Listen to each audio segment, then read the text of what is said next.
Nombre de votants, 86 voix. Bulletin valablement exprimé, 86. Bulletin nul, 0. Voix obtenues par candidat. Cheikh Mohamed Condé, 3 voix, soit un pourcentage de 3,48%.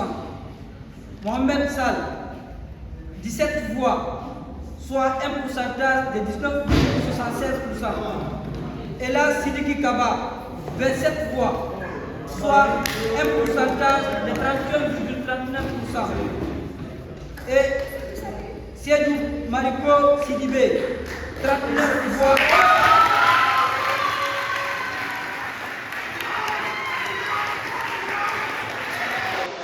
Avant de commencer déjà mon allocution, je tiens d'abord à remercier toutes les personnes qui sont déplacées pour venir nous apporter leur soutien.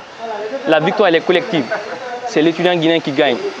Il ne s'agit pas que c'est moi, ma personne qui gagne, je suis seul à la tête, je ne suis rien.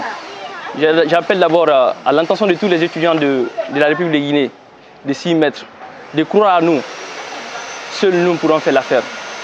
Et à ce qu'il s'agit aujourd'hui de l'élection où j'ai été l'homme qui a été choisi par l'électorat, je ne pourrais que me réjouir de joie et aussi respecter et saluer, disons, le courage de mes prédécesseurs qui ont très bien travaillé.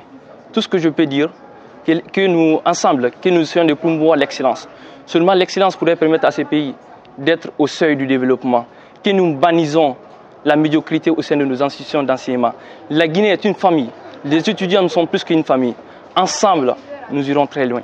Ok, je l'ai toujours dit, mes projets de société, ce sont des projets qui sont issus d'une très longue analyse et réflexion en fonction des conditions de vie et d'études de l'étudiant guinéen.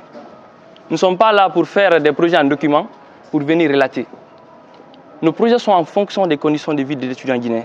Raison pour laquelle c'est vrai que l'étudiant guinéen nous souffrons, nous reconnaissons tous. C'est pour cela quand vous allez parcourir mes projets de société, en premier lieu c'est citer l'institutionnalisation du Bureau national des étudiants. C'est un projet qui nous tenons tous à cœur. Parce que sans que nous soyons reconnus, sans la reconnaissance du Bureau national par nos autorités tutelles, nous ne pouvons rien entreprendre comme projet. Il y a aussi un projet que nous avons beaucoup développé qu'on appelle le projet étudiant-entrepreneur pour permettre l'insertion de nos étudiants. Parce que étudier c'est bien, mais avoir un emploi c'est meilleur. Mais nous n'avons pas seulement se limiter à ça.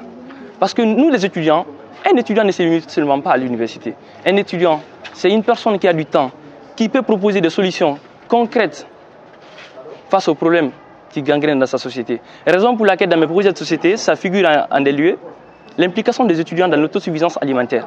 Ils savent des Farana. Nous avons des ingénieurs agronomes, à chaque année, des centaines d'étudiants qui sont issus de cette institution. Pourtant, ces pays souffrent. Ces pays ne parviennent même pas à se suffire. Nous, les étudiants, nous avons compris avec grand intérêt qu'il est temps maintenant de quitter dans les institutions d'enseignement. Il est temps maintenant de partir pour être au service de sa localité. Car pour moi, l'institution, l'université ne se limite seulement pas dans l'enceinte de nos institutions d'enseignement. L'université, c'est un centre culturel. L'université, c'est un centre qui est au secours de sa localité pour que les habitants de sa localité vivent dans des conditions adéquates et meilleures.